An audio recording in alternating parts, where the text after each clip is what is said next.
আজ বানাবো আলু আর বেগুন দিয়ে ট্যাংরা মাছের ঝোল। প্রথমে মাছটাকে ভালো করে জল দিয়ে ধুয়ে তার উপরে নুন আর হলুদ পরিমাণ মতো দিয়ে ভালো করে মেখে নিয়েছিলাম। তারপরে চলে গিয়েছিলাম আলু আর বেগুনটাকে কাটতে। এই দেখো আমার আলু আর বেগুন কাটাও হয়ে গেছে। এবার কড়াইতে তেল গরম করতে বসিয়ে তার মধ্যে দিয়ে দিয়েছিলাম মাছগুলো দুপিঠ ভালো করে এপিট ওপিট ভেজে লাল লাল যখন হয়ে গেল আমি মাছগুলোকে তুলে নিলাম।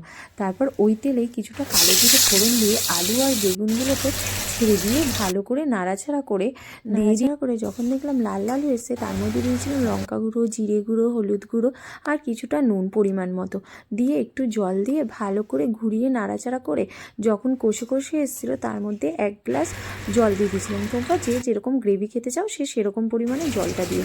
তারপর ফুটে এলে তার মধ্যে দিয়ে দিয়েছিলাম মাছগুলোকে। মাছগুলো একটু হালকা সেদ্ধ হতে উপর দিয়ে দিয়েছিলাম ধনেপাতা কুচি দিয়ে দেখো একটু যখন ফুটে এসছে তখন আমি নামিয়ে নিয়েছিলাম। দেখো রেডি হচ্ছে আলু বেগুন দিয়ে ট্যাংরা মাছের ঝোল।